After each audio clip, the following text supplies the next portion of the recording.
keluarnya Dajjal. Ini disebutkan dalam banyak hadis, banyak sekali, dan ini yang paling banyak diingatkan. Di antaranya hadis Bukhari yang berbunyi, kata Nabi SAW, tidak ada seorang nabi pun kecuali sudah mengingatkan kaumnya tentang si buta sebelah kanan. Ya. Jadi memang dia cirinya buta sebelah kanan. Dajjal memiliki ciri khas, rambutnya keriting, kemudian kulitnya mendekati hitam. Ya. Jadi sawo matang, badannya kekar, kemudian dahinya lebar. Ya. Dan mata kanannya rusak seperti anggur yang sudah rusak. Dan kata Nabi SAW, ingatlah dia akan mengaku sebagai Tuhan, dan ketahuilah Tuhan kalian Allah tidak buta sementara dia buta. Kemudian orang-orang pada bertanya, ya Rasulullah, bagaimana bisa orang mengikutinya? Kata Nabi SAW, pada saat itu dunia akan ditimpa kelaparan dan Dajjal memiliki bergunung-gunung makanan. Ini bahasa wahyunya begitu. Allahu alam seperti apa, yang jelas dia bergunung-gunung memiliki makanan, dan dia akan melewati seluruh muka bumi ini. Tidak ada satu tempat pun kecuali dia akan lewati, kecuali Madinah dan Mekah. Itu yang dia tidak bisa masukin. Dajjal akan membuat kerusakan di muka bumi 40 hari. Satu hari pertama seperti setahun, satu hari kedua seperti sebulan, hari ketiganya seperti sepekan, dan sisa harinya seperti hari-hari kalian. Dan ini kemungkinan, kata sebagian ulama, dia akan menggunakan teknologi yang ada sekarang. Karena Nabi SAW mengatakan akan keluar Dajjal dari wilayah Yahudiyah di Khurasan. Wilayah Yahudiyah ini subhanallah, sekarang di Iran ada satu perkampungan namanya Yahudiyah, diberikan nama itu, dan mayoritas penduduknya orang Yahudi. Kata Nabi SAW, Dajjal akan keluar dari wilayah Yahudiyah di Khurasan. Khurasan itu Iran, gitu kan? Dan sekarang ini sudah ada, semua ini ada. Tidak mungkin salah sabda Nabi SAW.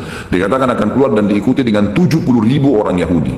Dan sebagian ulama hadis mengatakan pada saat itu teknologi sangat canggih, seperti sekarang, lebih canggih lagi. Dan setiap kali, kata Nabi SAW, wilayah dan orang-orang beriman padanya, maka wilayah itu akan subur, turun hujan dari langit, perkebunan, peternakan, semua akan subur. Dan setiap wilayah yang ditinggalkan oleh Dajjal tidak mau beriman, maka akan susah. Hujan tidak turun dari langit, hasil mereka mengurang, dan seterusnya. Jadi memang ini sabda Nabi SAW, disuruh kita menghindar, bukan melawannya. Dajjal akan terus membuat kerusakan di muka bumi dan banyak sekali pengikut-pengikutnya. Kata sebagian ulama hadis, beritanya akan merambak sangat cepat dan banyak pengikutnya karena menggunakan media. Kemungkinan menggunakan media kayak kisah sekarang merambat luar biasa, mudah ditangkap informasinya. Dajjal akan dikenal oleh orang-orang. Jadi orang-orang akan banyak yang tidak beriman sama Allah, yang munafik, semuanya ikut. Termasuk ada yang mengaku Islam tapi munafikin menjadi pengikutnya Dajjal. Ya. Kemudian Dajjal akan keliling terus di muka bumi sampai dia tiba di Madinah, dan dia tidak bisa memasuki kota Madinah karena di setiap pintu gerbangnya ada malaikat yang menghembuskan pedang. Ada 2 malaikat yang menghembuskan pedang dan menghadangnya. Maka Dajjal pun tidak bisa masuk. Allahu alam bagaimana ini terjadi, tapi ini sabda Nabi SAW. Lalu Dajjal pun mencari gunung tertinggi yang ada di sekitar perbatasan Madinah. Sebagian ulama yang pernah saya tangkap bahasa mereka mengatakan batas Madinah yang paling mudah dijangkau dan masuk adalah Wadi Aqiq. Wadi Aqiq sebuah lembah yang kebetulan dulu berada di depan kampus kami. Jadi di situ dianggap kalau sudah keluar dari situ berarti sudah keluar dari wilayah haram itu sendiri. Allahu alam, ini ijtihad tentunya. Tapi yang jelas Dajjal akan naik ke atas sebuah gunung, kemudian dia berkata kepada para pengikutnya, apakah kalian melihat istana putih itu? Maka mereka semua melihat ke arah Masjid Nabawi. Lalu mereka mengatakan, iya. Kata Dajjal, itulah istananya Muhammad yang aku tidak bisa jangkau. Dan subhanallah, sekarang Masjid Nabawi warnanya seperti istana putih, gitu kan? Tanpa disadari menggunakan marmer putih besar. Begitu juga dengan perluasannya nanti. Memang kalau dari kejauhan seperti istana yang sangat mewah, gitu kan? Ringkas cerita, Dajjal pun akhirnya sebelum pergi, dia sempat menyentakkan kakinya, kata Nabi SAW, sehingga membuat terjadilah gempa di Madinah dan membuat seluruh orang munafik di Madinah keluar dari pengikutnya. Jadi gempa, dan hanya tinggal di sana orang-orang beriman. Hanya tertinggal di sana orang-orang beriman. Lalu keluarlah, sebelum Dajjal pergi, keluarlah satu anak muda yang kata Nabi SAW orang terbaik pada saat itu, orang yang paling luar biasa imannya. Maka Dajjal pun menangkapnya segera dan mengatakan, saya Tuhanmu. Maka orang tersebut mengatakan, kau adalah Dajjal yang telah diceritakan oleh Nabi SAW. Karena dalam hadis yang lain dikatakan setiap orang mukmin bisa melihat di dahinya tulisan kafara yang berarti kufur. Dia bisa membaca bahasa Arab atau tidak, tapi dia akan bisa membaca dengan hikmah Allah. Matanya orang mukmin bisa melihat itu, sehingga dia tahu ini adalah Dajjal. Kemudian Dajjal pun mengambil gergaji dan membelah 2 dari kepala sampai kemaluannya, sehingga anak muda itu terbelah 2 dan Dajjal melewati tengah-tengahnya dan seluruh pengikutnya bersorak-sorak. Lalu Dajjal berkata, bangkitlah, bangkit kembali bersatu. Lalu kata Dajjal, apa kau sudah yakin saya Tuhanmu? Maka anak muda itu mengatakan, justru saya tambah yakin kau adalah Dajjal. Setelah itu dia berusaha membunuhnya tapi dia tidak mampu lagi, Allah sudah selamatkan. Maka Dajjal pun meninggalkan lokasi tersebut. Lalu puncaknya Dajjal menuju ke Palestina, dan dia akan bermarkas di sebuah tempat namanya Babulut. Babulut dalam hadis. Dajjal akan menuju ke sana, dan sementara dia menuju ke sana, setiap wilayah yang dia lewatin, salah satunya disebutkan dalam hadis Bukhari adalah dia akan melewatin satu wilayah yang sangat banyak masyarakatnya. Ya Allah alam ini di mana? Apakah di wilayah Cina, apakah di pokoknya masyarakat komunitasnya paling besar. Kita tahu sekarang Cina sama India ini tempat yang sangat luas, banyak masyarakatnya. Dia akan melewati wilayah yang banyak masyarakatnya, lalu kemudian dia berkata kepada pemimpinnya, Allahu alam, ini presiden kah, raja kah, kepala suku kah, dia akan berkata bahwasanya saya Tuhanmu. Maka orang itu mengatakan, apa buktinya kau Tuhan saya? Dia bilang, bagaimana kalau saya hidupkan kedua orang tuamu? Apa kau akan percaya saya Tuhanmu? Maka orang itu berkata, tentu saja.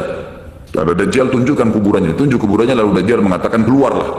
Maka keluarlah orang tuanya dan berkata ibu ayahnya, ikutlah pada ini karena dia adalah Tuhanmu. Maka akhirnya kepala suku atau kepala negara itu pun menyatakan ikut, dan seluruh masyarakatnya ikut. Maka Nabi SAW sudah membongkar buat kita itu. Berkata apa?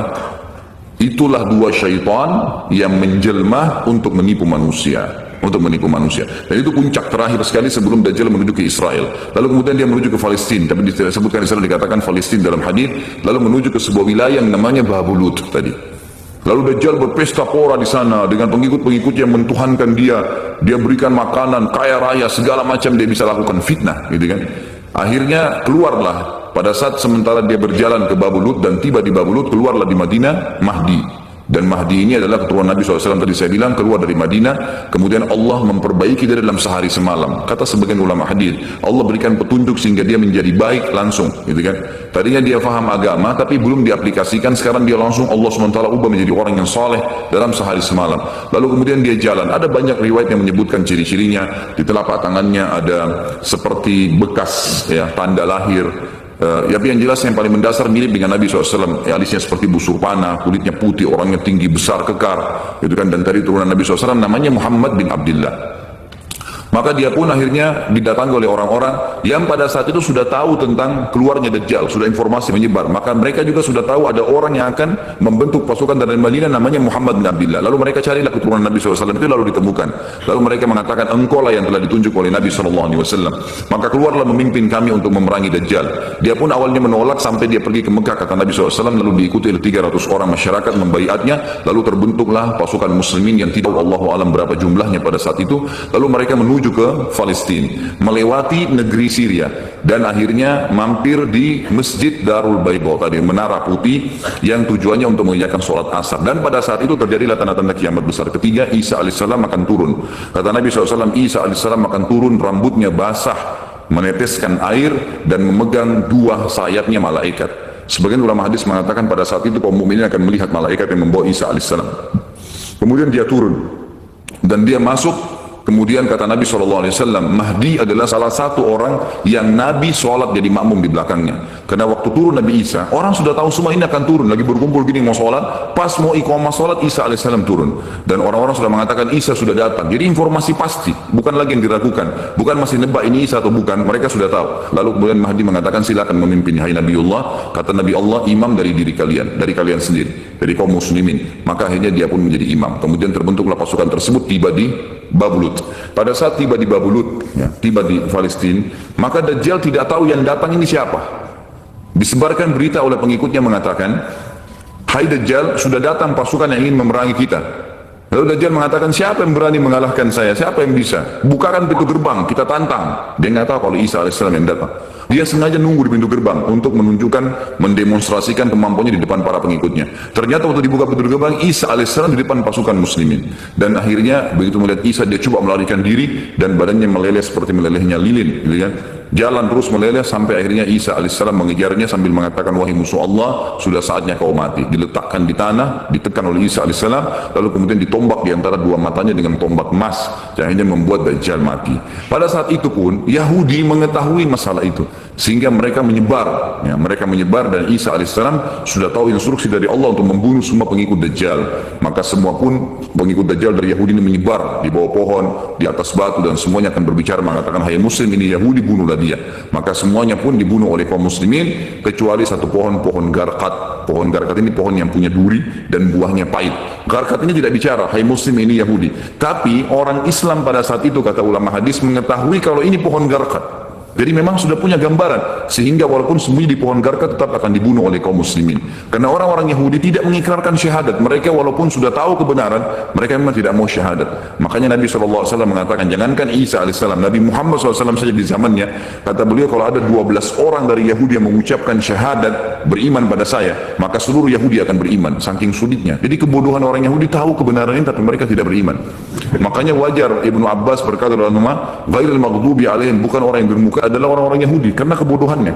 Maka pada saat itu pun dibunuhlah semuanya. Jadi mereka pasrah dengan dibunuh. Mereka anggap itu akan menuju ke surga. Dan ini kebodohan. Nah, ini kebodohan.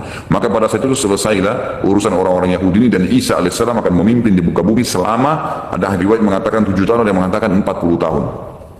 Membuat keadilan, dan Isa akan membunuh semua babi, menghancurkan semua salib, dan tidak ada rumah satupun, kata Nabi SAW, di muka bumi kecuali akan masuk ke dalam Islam, baik dalam keadaan mulia ataupun terhina. Jadi sudah tidak ada, seluruh muka bumi ini akan jadi Islam pada saat itu.